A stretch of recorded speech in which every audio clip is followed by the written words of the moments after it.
સમાચારમાં આગળ વાત કરીએ તો પાટણમાં રોડ ક્રોસ કરવા જતી બાળકીનો અકસ્માત।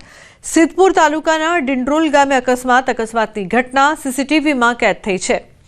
ડિંડરોલ ગામે મામવાડા જવાના માર્ગ પર રોડ ક્રોસ કરવા જતી બાળકીને અકસ્માત નડ્યો। જીપ ડાલા સાથે અકસ્માતમાં નાની બાળકીને ગંભીર ઇજાઓ થઈ છે। બાળકી મહેસાણાની ખાનગી હોસ્પિટલમાં હાલ સારવાર હેઠળ છે।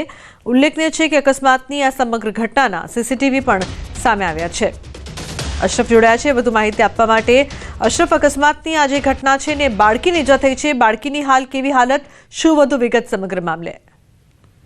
બિલકુલ લુબના, અકસ્માતના દ્રશ્યો સિદ્ધપુર તાલુકામાંથી બહાર આવે છે, જ્યાં ડિંડોલ ગામેથી મામવાડા ગામે જવાનો જે માર્ગ છે ત્યાં એક બાળકી તેમના અન્ય બાળકી સાથે જે રોડ ક્રોસ કરી હતી ત્યારે ક્યાંક બાળકીએ ઉતાવળ કરી હતી, એટલે કે સામેથી પિકઅપ ડાલો ક્યાંક બાળકીને નજરે ના પડે, એટલે કે બાળકી રોડ ક્રોસ કરવા જતા જ ક્યાંક પિકઅપ ડાલાએ અડફેલી હતી, એટલે બાળકીને માથાના ભાગે હાલ ગંભીર ઇજાઓ પહોંચી છે અને બાળકીની હાલ મહેસાણા ખાનગી હોસ્પિટલમાં સારવાર રહે છે। પરંતુ લુબના ચોક્કસ કહીશ કે ક્યાંક માતા પિતા માટે લાલબત્તી સમાન કિસ્સો છે કે જે બાળકો રોડ નજીકથી ક્યાંક રોડ ક્રોસ કરતા હોય ત્યારે ચોક્કસ માતા પિતાએ બાળકનો હાથ પકડી અને રોડ ક્રોસ અહીંયા બાળકી જે અન્ય સાથે એના બાળક હતો તેને ક્યાંક નજર ચૂકીને એકદમ ઉતાવળ કરે છે, તેના કારણે ક્યાંક અકસ્માતનો ભોગ બને છે। પરંતુ ચોક્કસ કહીશ હાલ બાળકીની સારવાર ચાલી રહી છે, પરંતુ ક્યાંક માતા પિતા માટે પણ આ કિસ્સો લાલબત્તી સમાન છે। લુબના, બિલકુલ, આ સમગ્ર ઘટનામાં જો જોવા જઈએ તો બે બાળકો સાથે રોડ ક્રોસ કરવા માટે ઊભા છે એવું જોવા મળી રહ્યું છે।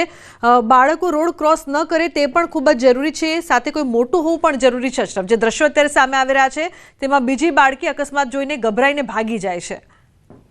બિલકુલ, જે રીતે સ્પષ્ટ દેખાય છે કે બે બાળકો સાથે છે, પરંતુ એક બાળક ત્યાં ઉભો રહી જાય છે અને બીજી બાળકી ઉતાવળ કરે છે। પરંતુ ચોક્કસ કહી કે જે રીતે પિકઅપ ડાલાની સીસીટીવીમાં જે સ્પીડ દેખાય છે, એટલે કે ક્યાંક જે રોડ ક્રોસ કરવાની જે જગ્યા છે ત્યાં ક્યાંક ડિવાઈડર એટલે કે જે બમ્પ મૂકવામાં આવે છે, જેના કારણે વાહનની ગતિ સ્લો થાય તેવું અહીંયા કંઈ દેખાતું નથી, એટલે ચોક્કસ એક કારણ એ પણ છે કે જે જગ્યાએ ડાયવર્ઝન મૂકવું જોઈએ અથવા વાહનો સ્લો થાય એટલે સ્પીડ મૂકવાની જરૂર જણાય છે, કારણ કે પિકઅપ ડાલાની સ્પીડ એ રીતે સીસીટીવીમાં ચોક્કસ દેખાય છે।